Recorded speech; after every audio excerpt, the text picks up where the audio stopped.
Welcome back to day number 197. My name is Mary, and today's story called Esther.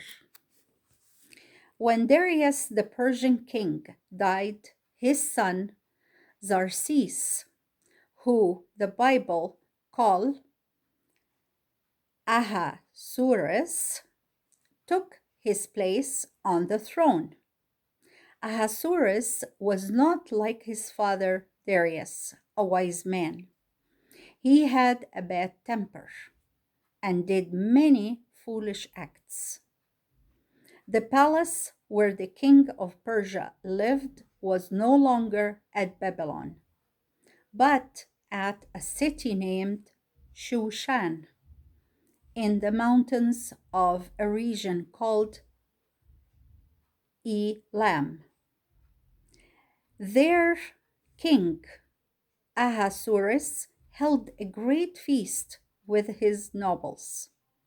When the king and his company were all drunk with wine, he sent for his queen, Vashti, to let all the nobles see how beautiful she was.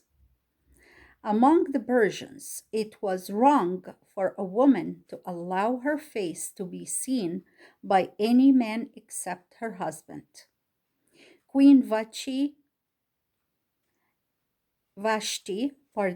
Queen Vashti refused to come to the feast to these drunken men might stare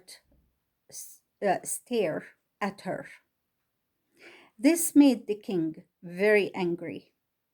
He said that because Vashti would not obey him, she could not be queen any longer, and he sent her away.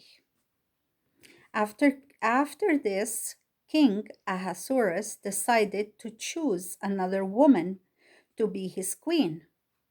He sent commands throughout all the kingdom that they should find the most beautiful young woman and bring them to the royal city of Shushan. There the king would see them all, choose the one that pleased him best, and take her as his queen. So, from every land in the great empire of Persia, the the loveliest young women were brought to Shushan, and there they were left in the care of Higai, the chief of the king's palace. At that time, many Jews were living in the cities of Persia, for only a small part of them went back to the land of Israel when King Cyrus allowed them to return. There was a Jew living in Shushan named Mordecai. He belonged to the tribe of Benjamin, from the same family as Shaul, the first king of Israel. With Mordecai lived his cousin, a young girl named Hadassah, Hadassah, or Esther, which means star. Her father and mother had died, and she had been left alone. So Mordecai took her to his own house and brought her up as his own daughter. Esther was very beautiful and was as lovely in her heart as she was in her face. With the other beautiful young woman, she was taken to the palace to be brought before the king. When King Ahasuerus saw Esther, he chose her to be his queen and set the royal crown of Persia on her head. Esther was taken into the king's palace rooms and servants were given to her, and she lived as a queen. When the king wished to see her, he sent for her, and she came to his room. No one could go to the king or see him unless sent for. If anyone, man or woman, came before the king without being called, that person was led away to death, unless the king held out his golden scepter and prevented it. Mordecai could no longer meet his cousin, Esther, for no man except the king could enter the rooms set apart for the woman.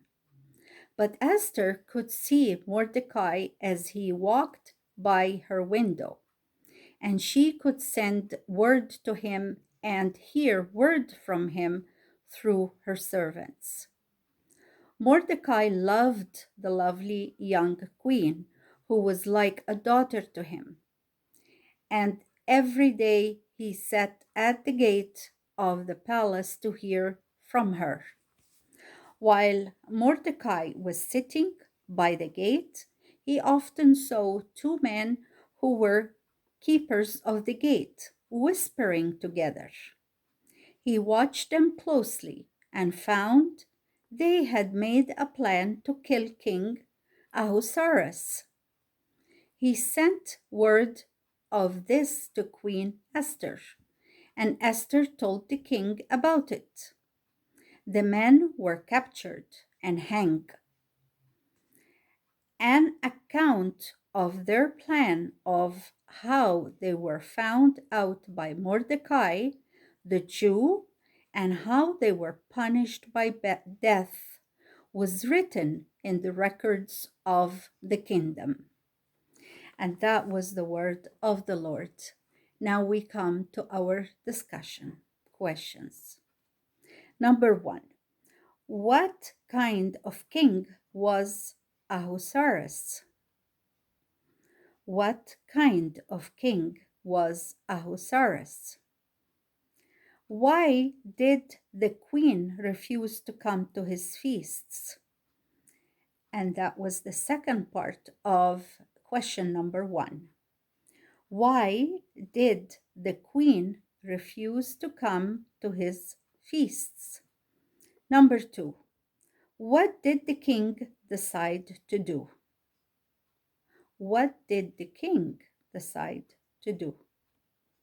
Number three, who did the king choose? Who did the king choose? Number four, and last, what did Mordecai do for the king? What did Mordecai do for the king? And that was the end of day number 197. So great to read those stories.